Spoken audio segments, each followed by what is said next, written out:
Welcome to the Inside Track edition of the Digital DJ Tips podcast, the podcast for people learning to DJ or interested in how to learn DJing.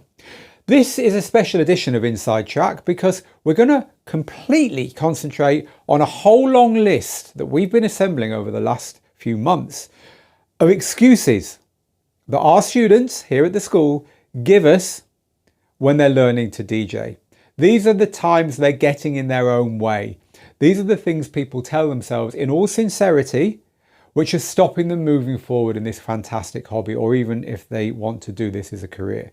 So while we're going to have some fun, we're not going to name and shame people, but we are going to have some fun here. And we are going to do this with a smile on our face. There is a serious side to this as well. So if you're stuck in your DJing, if you know that you should be pushing to the next level, but there's a little voice stopping you getting there, you'll probably recognize yourself in some of the excuses we're about to cover.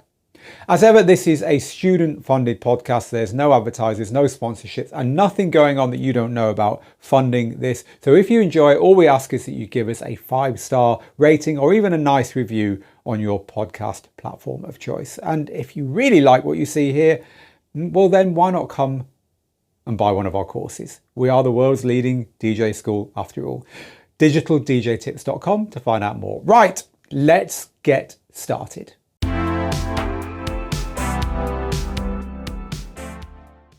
So in this special edition of our Inside Track show, instead of picking some burning topics from the world of DJing, we are going to pick some burning excuses from our students.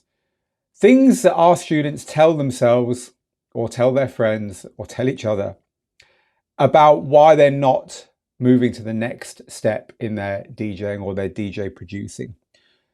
We're doing this in the spirit of helping you as a listener who wants to be a DJ, who wants to be a better DJ, who wants to get the dreams that they're dreaming out of their heads and onto the decks. We're doing it in the spirit of helping you to do that and gently pushing you in the right direction if you are stalling or getting stuck.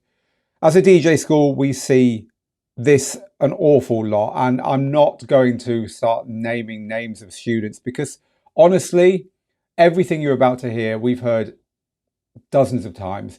And what's probably just as true is that here at the school, these are the kind of excuses we've used ourselves in our DJ careers and hobbies. So this isn't about naming and shaming. It's about constructively helping you get past some of the things that we're talking about.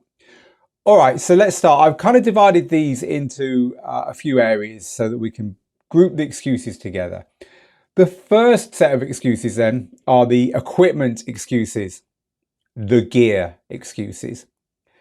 So this is where people feel that they need something they don't own in order to just start doing this in the first place. So let's just run through a few of these and we will debunk them as we go along. So the first one is, I need pro gear to be taken seriously. And that normally means I need CDJs. So people see the pro setups and they think that, look, if I don't have that pro setup, there's no point me getting serious about DJing. And so this is a really interesting one because the whole current DJ world as we know it kind of exploded in about 2010, 2011. And that was when DJ software really came of age. Now, DJ software had been around for nearly a decade by that point, but it really came of age with controllers. And controllers, once they got past the toy stage and became serious pieces of kit, really solved a problem for a lot of people who wanted to get started in DJing, which is they gave them the controls that felt like the real thing. But ultimately, they were just boxes. They were just glorified keyboards and trackpads and so on. All they did was the same thing that a keyboard and trackpad does on your laptop, controlled the software. All the goodness, all the clever stuff was going on in the computer. So you had this gear that was suddenly a tenth of the price of pro gear that could let you do everything the pro gear could do. And it got even better. It could do way more than the pro gear could do. So all of a sudden we had two parallel tracks of DJing going on. We had DJing in the clubs where DJs were carrying on doing what they'd always done on the gear they'd always used. And we had DJs at home discovering this kind of new type of gear. And that's when Digital DJ Tips started. As someone who had DJed on vinyl and then CDJs, but also had had a deep interest in software DJing and so on, right from the very beginning, right from that kind of 10-year beforehand period, I was really well placed as a journalist and also as a tutor to help people figure out how to use this new gear. And that's exactly what I did. I was doing it in magazines in the UK, writing for magazines. They would send me the gear and I'd review it for them and help people figure out how to use it because they didn't understand it. And then Digital DJ Tips grew out of that as a site. Now, this means that the idea that you need CDJs to be taken seriously is, as I'm sure you can now see, absolute nonsense.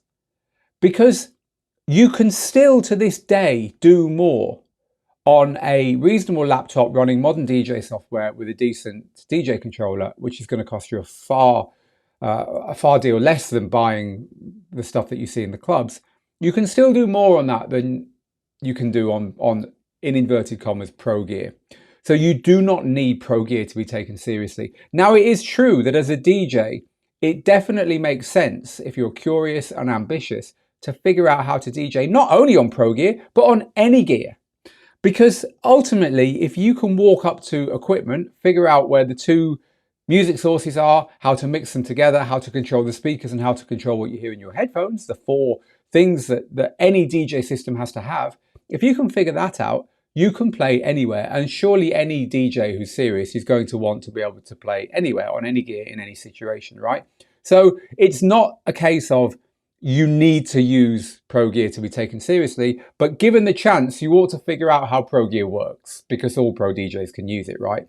Look, we started, and by we I mean my generation, almost to a person, on really poor belt-driven turntables. Belt-driven means that instead of having a motor attached to the platter, they have a motor attached to an elastic band that turns the platter. Now you imagine how imprecise DJing on something like that is, because you touch the platter and the motor kind of tries to keep going around with this stretchy thing going on, and it's fine for just turning the turntable on and very carefully placing a record on it and listening to it. Indeed, a lot of, probably most hi-fi turntables are still belt driven, but it's not very good for DJing. So we figured out how to DJ on those, and they weren't fun.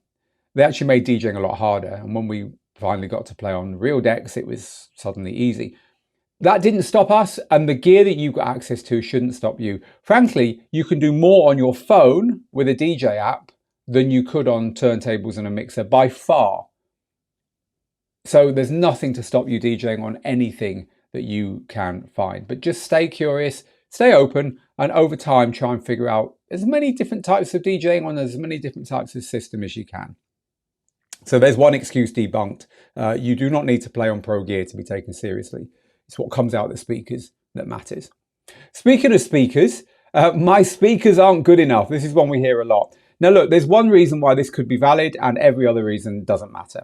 So the reason it could be valid is if you're trying to DJ on Bluetooth speakers. So Bluetooth speakers like the type that we buy in electrical stores, in high street stores, have a problem, even if they've got a plug on them that lets you plug in a wire, right? So you can plug something in, you can plug the output from your DJ gear into a Bluetooth speaker with a lead. You might think, well, that's going to be good enough. It isn't, and the reason it isn't is that all of these speakers have got built-in latency, and latency means there's a gap between what you do on your gear and what comes out of the speaker. That is a no-go for learning to DJ, because not only is it annoying, not only do your headphones sound slightly ahead of the music you're hearing, but it makes beat mixing harder and so on. So if you have got that kind of speaker, then yes, your speaker is not good enough for serious DJing. But if you've got a speaker where there is no audio delay, so you're using an amplifier and speakers, just like hi-fi type speakers and amplifiers, or you're using something that's designed for DJing like DJ monitor speakers, and they don't have to be expensive,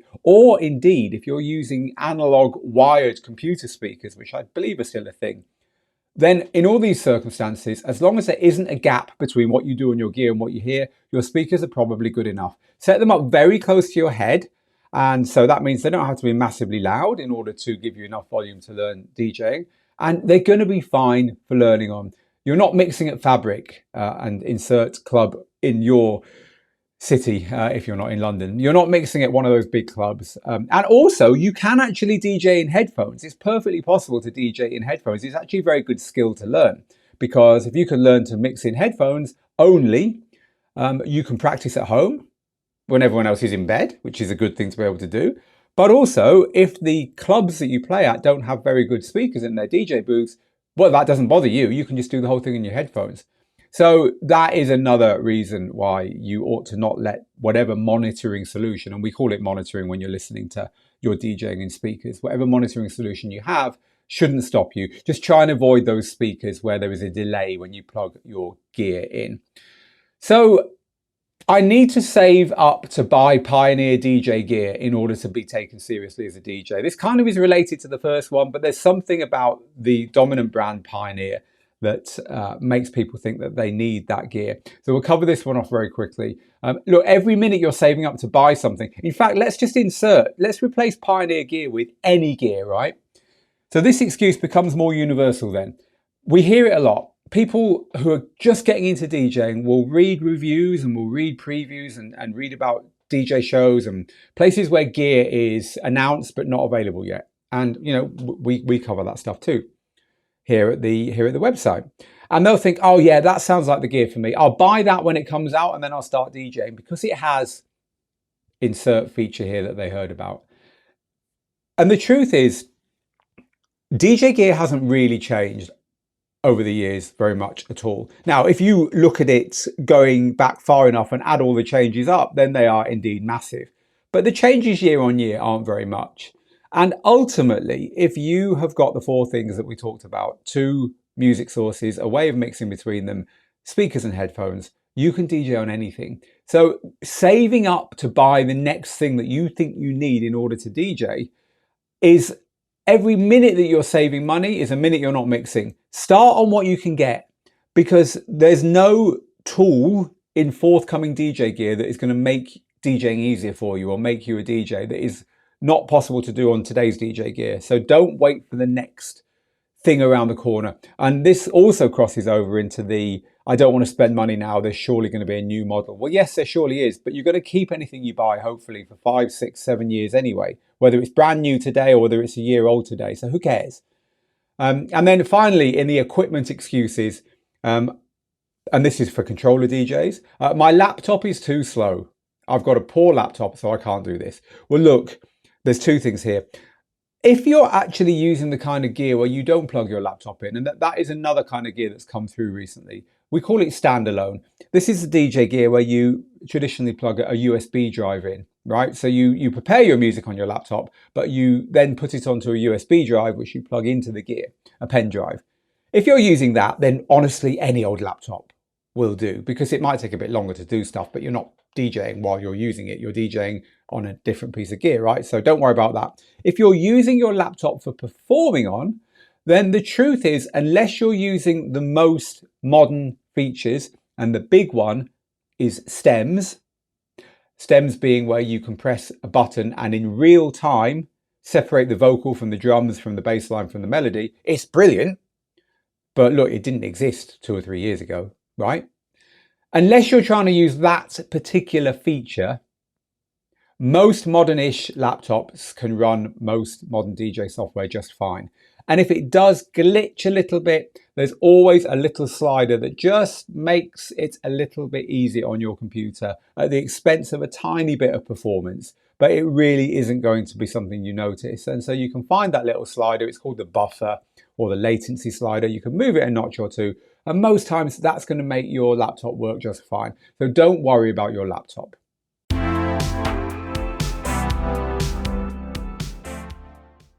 We're running down the biggest excuses that our students here at the Digital DJ Tips DJ School use to us in our forums, inside our private groups, and to each other, and probably mutter under their breaths without even telling us. We know those excuses, just like doctors, we've heard them all before, and we're gently debunking them. And the idea here is to help you bounce along your path and get to where you're going and stop telling yourself these things because they're not true. So we've already covered equipment excuses. We're going to move on now to knowledge or skill excuses. These are the excuses where you're You're maybe feeling the imposter syndrome a bit. You're feeling like you don't belong in this world, and you're not going to get the skills, and you're not good enough, and all that kind of stuff. So I've got 3 or 4 here. So let's start now by looking at the first one, which is I need to learn all the genres of music before I start DJing. So this is a curious one, because on the one hand, we do say to DJs, look, you've got a golden time at the beginning of your DJing career, because no one knows you for anything. No one knows that you're a house DJ or a trance DJ or whatever. No one's got a clue about what you do because you don't do anything. So this is a wonderful time to experiment with anything. So on the one hand, playing any kind of event, playing any kind of gig, privately, publicly, for family, whatever, is definitely a good thing to do. But I guess that you have to draw a line around that. And that line is stuff I'm interested in playing, right? So there's no point you playing a drum and bass gig if you don't know anything about the music, you're not interested in it, and so on. So I guess your starting point as a DJ is probably going to be the music you like or the music you know, right? So that brings us back to this excuse. I need to learn all the genres first. The truth is you don't need to learn all the genres first. You need to start DJing with the music you already have, the music you like, and the music that's getting you into this right now. And so there's plenty of time later on to learn the names of things. It doesn't really matter what music is called, what the genres are. And nowadays anyway, you've got such a good tool in your hands, which is the streaming service that you subscribe to, probably Spotify, maybe Apple Music, and so on, because they've got genre playlists anyway. So you can go and listen and kind of figure this stuff out in the background. But you certainly don't need to know the genres of your music to DJ. I am not going to, as I said at the top of this show, name names here. But there is a very well-known DJ who we have worked with, who I was quietly a bit surprised at the gaps in their knowledge about musical genres. And you know what? It didn't matter, because this particular DJ is passionate, great with the music they do know and they do play. And hey, who's going to know everything at the end of the day? But I kind of was like you, thinking this excuse, thinking, well, every top DJ must know all the genres. They don't, trust me. So you don't need to either. Right, so here's another one. I need to understand musical theory, so keys and scales and chords and all this. Look, the truth is, most people on your dance floor don't understand that stuff, so why should you? Ultimately, DJing is about playing the right record for the right people in front of you right now. You don't need to know anything about music to do it. So I was brought up as a guitar player, or rather, as a teenager, I started playing guitar a long time before I was a DJ. I taught myself chords and scales, and I learned that stuff. I did music lessons at school and so on. And it helped me, and it has helped me. But do I need it for DJing? Well, not really. And if you do want to get into all that stuff, there's some brilliant tools inside DJ software to help you figure out musical key and stuff, which means you don't need musical knowledge. But also, some of the DJs I played with back then, when I was a teenager and in my early 20s, they really didn't know anything. They couldn't play an instrument. They had no knowledge of music, if you like, at all. But they had great knowledge of the records they wanted to play, the scene they wanted to play, and the sound they wanted to hear coming out the speakers. It didn't stop them, and it shouldn't stop you. You don't need perfect pitch or musical training to be able to DJ. You don't, whisper it, even need it to start producing. That's very, very helpful as you move on, but you don't need it to start producing.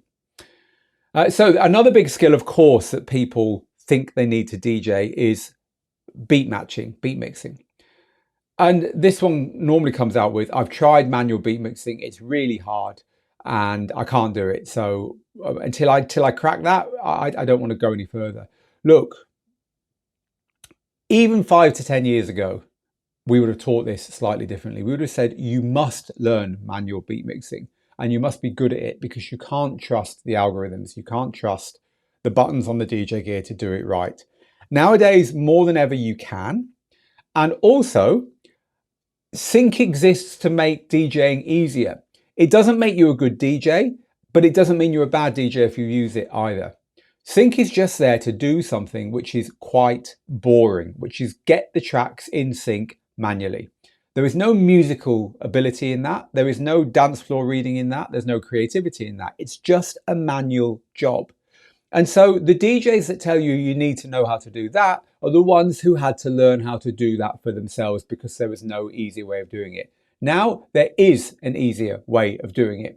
And so as long as you can understand the right places to be mixing between songs, which brings us into a whole area of DJing that we teach, of course, as a school, which is, you know, where is a good place where there isn't an awful lot going on musically, where I can mix into something else. And this is where we start talking about musical phrasing and bars and so on. And by the way, again, nothing to worry about. If you can count to 4, we can teach you musical phrasing and bars and beats in 10 minutes.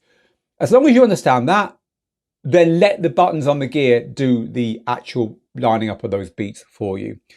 Just use it and move on. Now, what I'm not saying is you should never learn, but don't let it hold you back. It's a bit like riding a bike, right? Little and often. Have a go every now and then come back to it later when you've got bored of doing something more useful and more creative.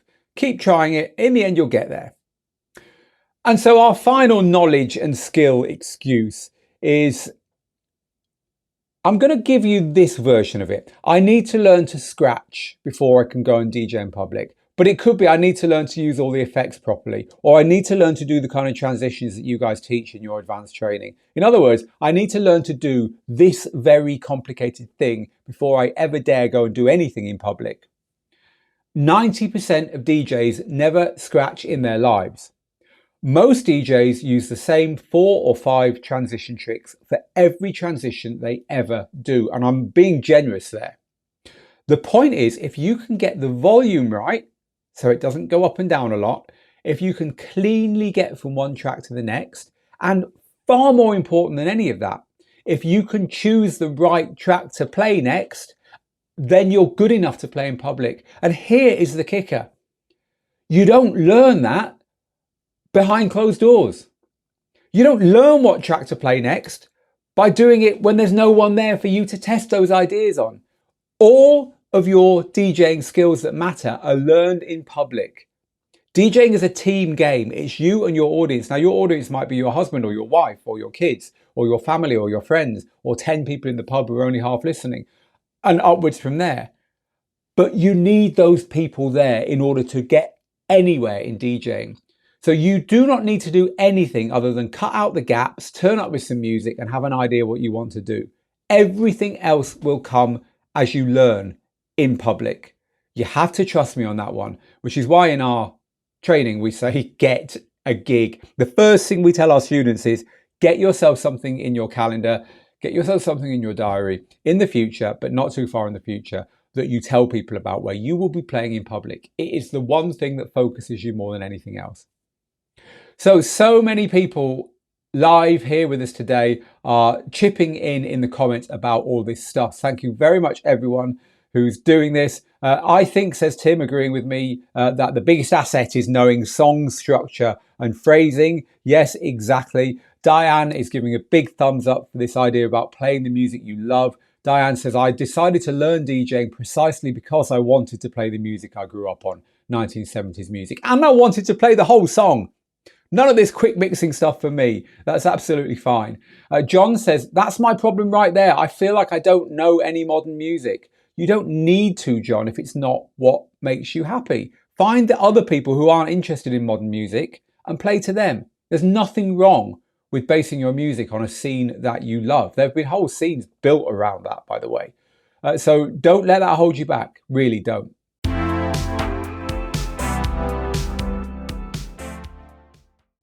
Okay, we're going to move on to our third of our 5 categories now. We've already looked at equipment excuses and we've now looked at knowledge or skill excuses. The next one are the social excuses, the kind of DJ scene excuses. And we're going to start with the big one. I don't know any promoters, so how can I get gigs? Well, look, no one knew any promoters until they did, right? So your job is, if you want someone to give you a gig, go find the person who can do it. Let me let you into a little secret. It's not always a promoter, especially down on the bottom rungs. It's just the person who owns the bar. It's just the people who, there's probably someone in your phone, if you work through your contacts and spend 5 minutes thinking about every letter in your phone, 5 minutes thinking about all the A's, 5 minutes thinking about all the B's.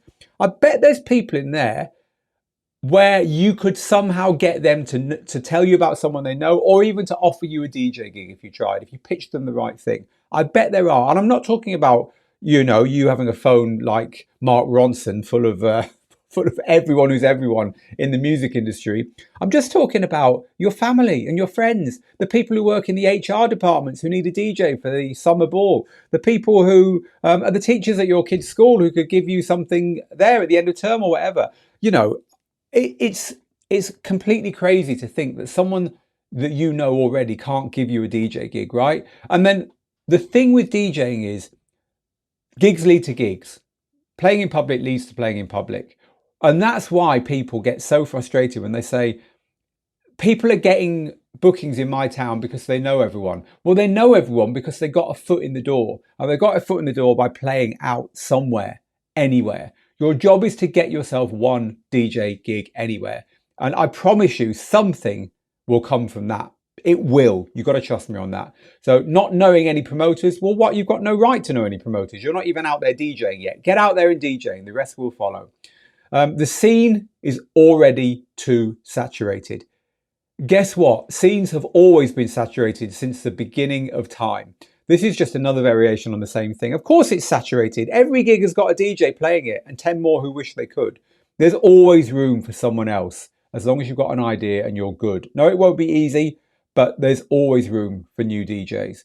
You probably got into DJing because you heard someone making a right mess of it and thinking, I could do better, right? So don't forget that. Okay, so here's another one. I'm too old to start DJing. This is utterly crazy. You're not a professional footballer. DJing skill doesn't decline with age. You're not lifting weights or running marathons here. This is something that if you've always wanted to do it, you're probably better placed today. I'm assuming that you're thinking that whatever age you are now is too old than you were 10, 15, 20 years ago, because you know more music, you're more professional, you're wiser, you're a better people person. You've got more drive because you've got this little voice saying, if not now, then when? So look, all these things are in your favor. No, you're not a 20-year-old kid, and no, you haven't got a whole posse of 20-year-old kids who are going to just come to your gig and listen to what you're doing and always follow you around and always fill any DJ booking that you happen to have got. But guess what? Because I remember being that age, your mates didn't come anyway. It was all you could do to get them to come to your gigs, and most of them never turned up anyway. So look, they're not much of an advantage over you, the kids where their friends are the same age and the people going out are the same age as them. Ultimately, if you want to do this, you will find your crowd and you will find a way to do it and a place to do it. But you're certainly not too old to start. Here at Digital DJ Tips, we have got DJs up into their 70s who are not only dabbling in this, but doing it for real. So do not use age as an excuse. And of course, you just have to look at some of the biggest DJs in the world. They are not spring chickens, albeit they've been doing it for a while, right? So look, don't worry about it. It's just a number, as they say. And then here's another one. I think this one probably came out of COVID, but we've been hearing it a lot in the last few years. I need to build my reputation online first. Now, I'm going to tell you something here that I really get a little bit angry about, which is you see YouTubers especially, right? Big so-called DJ YouTube channels saying things like DJing is 80% about social media nowadays and 20% about DJing. No, it's not. That's the biggest load of rubbish going. If you want to make it 80% about social media, you go for it. But guess what? And in fact, funnily enough, I was reading about this in the paper just today. There is now a realization that social media followers do not turn into people coming to your DJ gigs or people buying your music. I was reading some music producers talking about this. It's far more better to get quality people who are really into what you do than to get lots and lots of people who are very shallowly into what you do. In other words, going for likes on social media and that kind of thing. Ultimately, you cannot build a reputation online. You can't do it. If you want somewhere that's saturated, it's breaking through online. You are far better playing real DJ gigs in front of real people. Now, you might choose to do those online, right? You might choose to stream on Mixcloud or on Twitch or wherever. That's fine, because you're not trying to get 2 million people tuning in. You're trying to get 5 people who then tell 5 more people. And over 6 months, a year, 2 years, you suddenly got 50, 100 people turning up to your live streams. Those people are your real fans. So do not think you need to build a reputation online first. You should do it. I'm not saying don't go online, don't use online. I mean, that's crazy. Everyone is both online and offline, right? Everyone's got a life online and everyone's got a life offline. My son, not so much offline. I need to get him out more. Out of that dark bedroom where he's playing computer games 24/7. But no, seriously, most people have got a life, even him, have got a life offline as well as online. And so have you, and so has your audience. So yes, be in both places, but don't get hooked up. And again, it's down to YouTubers and influencers. I guess they have a bias in that direction because they have been lucky and they've managed to build audiences and they just think, oh, well, if I can do it, anyone can do it. But that's not true. And you don't need it either in order to succeed as a DJ. DJing is a team sport. It's done in front of people who want to be there. It's not something you do by trying to be a YouTuber or an influencer or getting 1 million people to follow you online. Your reputation is built on dance floors, not on Instagram. Remember that.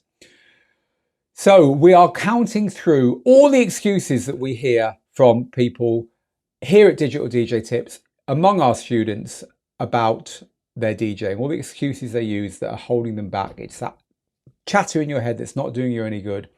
And we are doing this, as we always do, live in front of our students, in front of a live student audience. So thank you everyone for chipping in.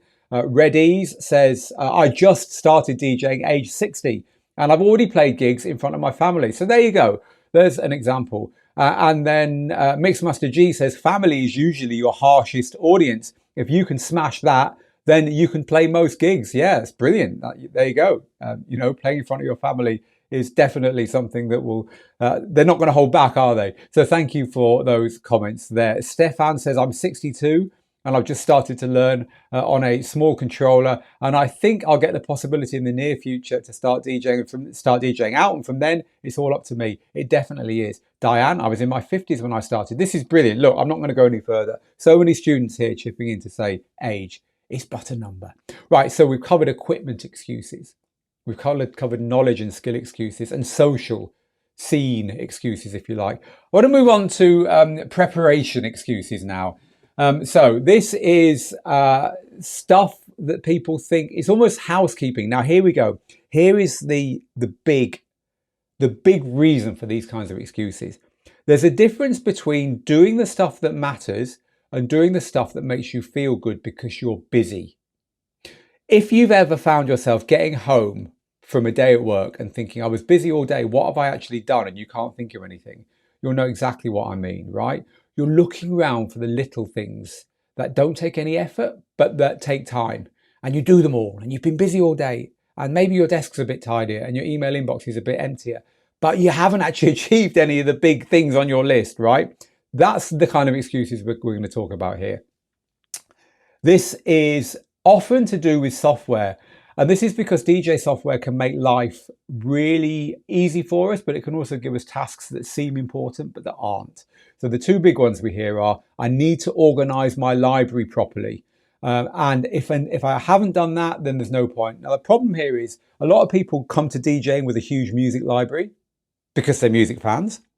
And so they think, well, this is going to be a big job. And they almost think that organizing their libraries is they will learn to be a better DJ alongside that job. But it makes them feel good because they know that they're not going to get the library organized anytime soon. So it almost gives them an excuse, or it does give them an excuse not to actually do any DJing. The truth here is you need a couple of hours of music to start DJing, to go and play out, to do all the things we've been talking about. You don't need to organize all the music you've ever bought or owned in order to do that. And so while it's great to have an organized library, just organize your first playlist. Organize about twice the amount of music you think you're going to play at your event. So you've got something else to choose from. You don't play a set playlist. You've got enough music for you to make a few choices throughout your first hour of DJing in public. That's good enough. Take it from there. The same thing then with DJ software. When it comes to things like cue points and what's called beat gridding, this is where you confirm to the software where your beats and phrases are in your songs so that when you use that sync button, everything works fine. You know, these are all things that we never had when we were DJing on vinyl. We never had that. We never had cue points and loops to pre-program and programming our beats and all that stuff. We just had to decide the music we wanted to play, put it in a box and go out. Guess what? You can still do that. It's okay with modern DJ gear. You can still put your favorite tunes in a folder, go out and play them one after the other. And so don't let these things hold you back. Don't let the stuff you could do hold you back from what you should do. Now, I'm not saying don't do it. Of course, organize your collection, get everything cue pointed and beat gridded and all the stuff that DJs do. Just don't let it hold you back from beat gridding, from DJing. Don't fall into this trap that being busy is the same as doing something worthwhile. The worthwhile thing, who is it said the obstacle is the way? One of those wise Stoic philosophers said something like that. And it's true. The thing that you're most scared of doing is the thing you should be doing. And it's probably playing that DJ gig, right? So stop using excuses. Another one we hear is, I'm waiting for the right opportunity to start DJing. I'm waiting for the right opportunity. Look, you're going to wait forever because the right opportunity doesn't exist. You should be glad that you've got any opportunity, grateful that you've got any opportunity. Take them all. Like we were talking about earlier, if you've got even the slightest interest in the music that's required, take it. Get out there in public, learn it. Learn all the stuff that you can only learn by playing those gigs. Do not use the excuse that you're waiting for the perfect gig because it ain't gonna come.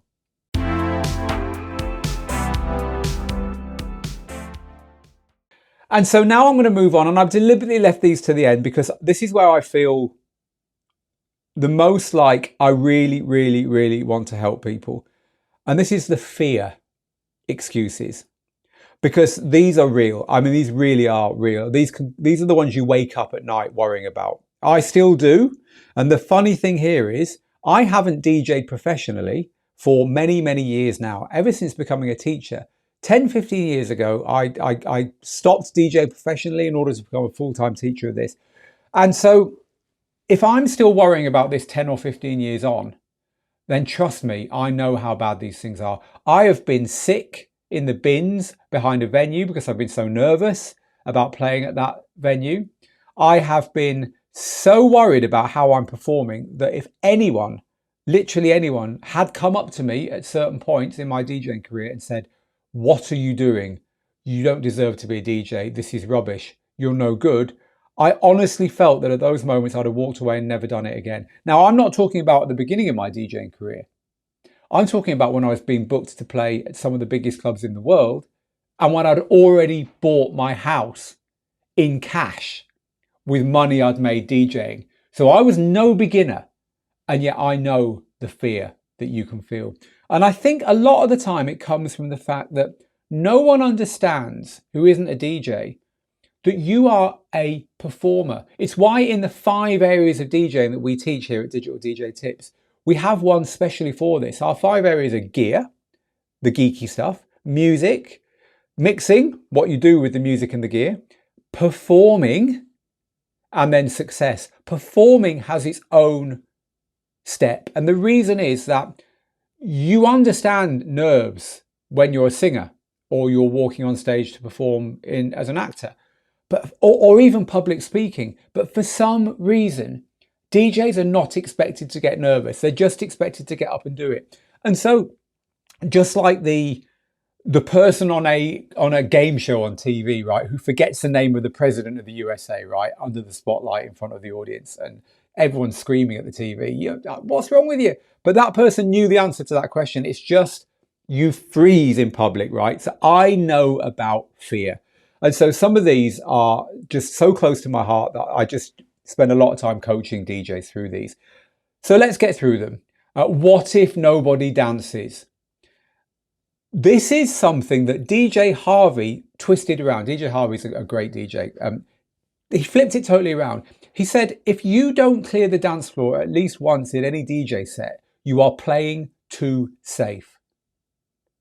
What a wonderful way to look at it. People, it's just a record. It's just one song or 2 songs or even 3 or 4 songs. Some DJs can play for half an hour before they get it right. I remember Laidback Luke telling me that he was touring Australia once, and he was playing at a venue where they had it was like a football ground, right? So it was an arena, tens of thousands of people there. And he said people were just not getting it. He said he was playing doing all his usual stuff, playing all his usual tricks. People were just not getting it. They weren't dancing. He wasn't connecting with them. He was exactly where we are here. What if nobody dances? And he said, I went through everything that I had in my mind to get out of this situation, and nothing worked until I played We Will Rock You by Queen. And then the roof absolutely lifted off the place. And then I thought, what do I play after that? And what do I play after that? And what do I play after that? And at that point, the gig clicked into place. Luke, as a very famous DJ with nothing to prove, took half an hour in front of a football stadium full of people to get it right. If he can do that and he's professional enough to figure it out, trust me, you can deal with it if no one's dancing. But also, and this is a fantastic way of looking at it, there's always three types of people in a venue. And the killer is you can't control how many of each type are there. There are the people who are always going to dance no matter what. It doesn't matter if you're the worst DJ in the world, they're going to dance. They're drunk enough, they're happy enough, they just love dancing, they've come out to dance and they are going to dance, right? Now, what you really want for your ego is a club full of them. But guess what? That's not what you get, because you get the other two types as well. At the other end, you get the people who are simply not going to dance. They have not come for that. Therefore, you are not going to get them on the dance floor, even if you're Carl Cox. And then in the middle, you've got the people who might dance. And your job as a DJ really is not to worry about the ones who are going to forget about the ones who are not going to, and to try and concentrate on the ones in the middle, right? That's your job as a DJ. But you don't know how many of each type there are. And it's not always your fault if people aren't dancing. We had a really memorable conversation with a student once where he said he was DJing at a venue he'd been booked to play at by a club. And by a club, I mean like a social club had booked him. Someone had rung him up and said, hey, can you come and DJ our event? We've got a church hall or whatever. And he played the whole night. No one danced at all. And he just thought, he said, by the end of it, my thoughts were very dark. I shouldn't even be a DJ. What am I thinking of? And he played his last song. And the person who booked him came over, big smile on their face. Everyone had been at the bar all night. No one had been near the dance floor. Big smile on their face, said, thank you very much. You did a great job. Here's your money. And this DJ was flabbergasted. He's like, well, none of you danced. None of you even came anywhere near. And the guy laughed and said, we were never going to. We just wanted some music because it's the anniversary of our gardening club. And we all have allotments, which is a British word for gardening plots. So these people all had their own little patch of garden, and they all had relationships with each other. They all known each other all year round. Hello, how are you? And every year they all get together and they wanted someone to play some music while they all talked about their cabbages and their carrots. And no one was going to dance. None of these 50, 60, 70-year-old veteran and retired gardeners had any intention of dancing. And so, look, that was a venue full of people who were never going to dance. It doesn't mean they didn't enjoy hearing music, right? There's an extreme example. But look, don't worry if people don't dance. You're going to learn what doesn't work at the very least. And sometimes you just can't do anything about it. And you're going to get gigs which work and gigs which don't work, especially at the beginning of your career. Take the rough with the smooth. One thing you don't get at the beginning is consistency. And at the end of the day, people care far less than you think. They really, really do. And so part of the job, we don't ever teach fake it before you make it. We never teach that you should pretend that you're good when you're not, or lie to a wedding couple that you know what you're doing when you don't. It's far more important to be honest and so on. But if you're feeling inside like you shouldn't be there and that you're doing an awful job, there's nothing wrong with showing the world a good face, right? Showing the world you smiling. Sometimes just saying, look, no one knows how I'm feeling about this gig on the inside, so I'm going to be professional, smile, move around in my DJ booth, make eye contact, and look, just see what happens. It's only for an hour or 2 hours or whatever. So that's what I'm going to do. Because two things can happen then. One, people look to the DJ to lead the party. If you're seemingly having fun, they're more likely to say, that person behind those decks is giving me permission to have fun. So I'm going to go and have some fun. I might actually dance. Now you're convincing the people in the middle, that middle group. But secondly, you quite often convince yourself. Quite often putting a smile on your face and saying, look, at the very least, I'm going to play some great music that I like. And if no one else wants to listen to it, seemingly, at least I've got the chance to play on a nice sound system out of my bedroom or whatever. And I want to make the most of it, right? And suddenly you kind of solved this worry that wakes you up at night in a cold sweat. What if no one dances? And so I guess related to that, we've written down, what if I clear the dance floor? We kind of covered that as well. So this is one we hear a lot. Oh no, if I mess up, I might damage my reputation. What reputation? Come on, get your ego out the way. You haven't got a reputation. You're not there yet.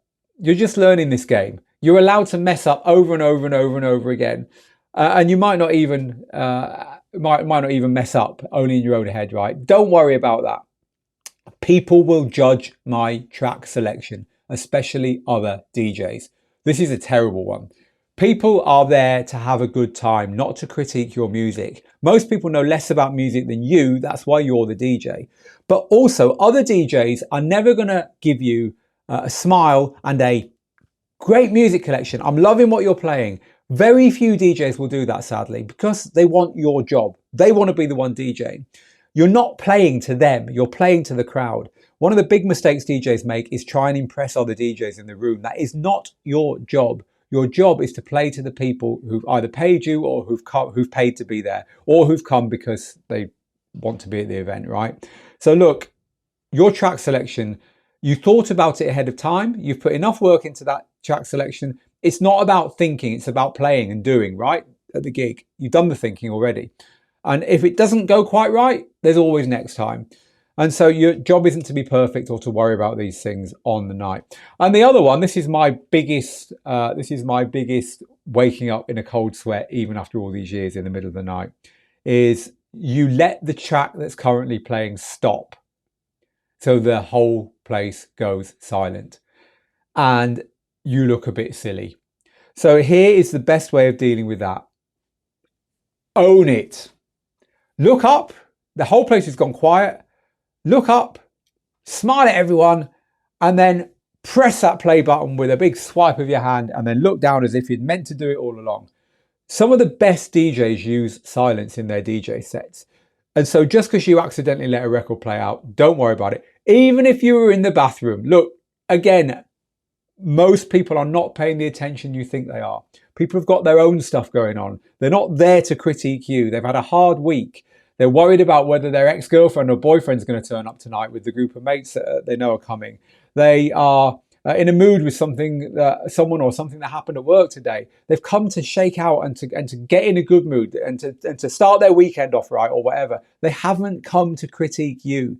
So one of my friends, Dan Buick, who is a great DJ, he's also a Hollywood film score writer, but a great DJ and also a producer. He made some great records back in the 90s and 2000s. Dan said to me once, I love helping people warm up nightclubs. I love playing the warm-up slot. I love going from an empty dance floor to a full one, and I like teaching other DJs to do that. By the way, it's a great skill to learn because guess what? You ain't going to get a headline slot at the beginning of your career, right? So learn to warm up. Anyway, I'm digressing. And Dan says, one of the things I find I have to teach people over and over again is it's not all about you, Petal. And I love that. It's a very Gen X thing to say, right? Yeah, it's not all about you, Petal. But it's the grain of truth in there is a profound thing, which is it is not all about you.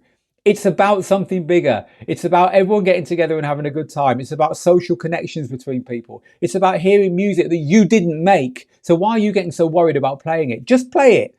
Ultimately, if you can get on the vibe of the night and get yourself out of the way, then you're winning. And that's a good place to leave this conversation, because these excuses are all because you're getting in your own way. Get yourself out of the way and look at the bigger picture.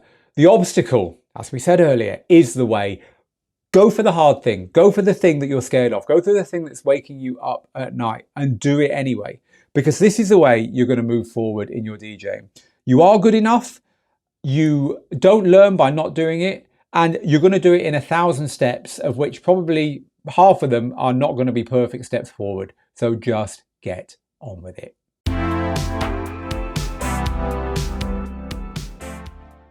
All right, we're going to leave it there. That was a lot of fun today. I hope you enjoyed it. We certainly enjoyed producing the podcast here at the studio, and an awful lot of students resonating with some of the things we were saying, as ever. Our fantastic community chipping in, so thank you to everyone who did that. If you're interested in learning to DJ, then do come and take a look at our courses at digitaldjtips.com. You'll find something for everyone there, including our Access All Areas package, where you can get everything you need to complete your DJ education for one fee today. It's a serious and awesome investment in your DJing, so do come and take a look at Access All Areas, just one of the many packages and courses we offer over on digitaldjtips.com. Meanwhile, from me, Phil, here in the studio, until next time, get good, get out there, make the moments, and we'll see you again very soon. Bye for now.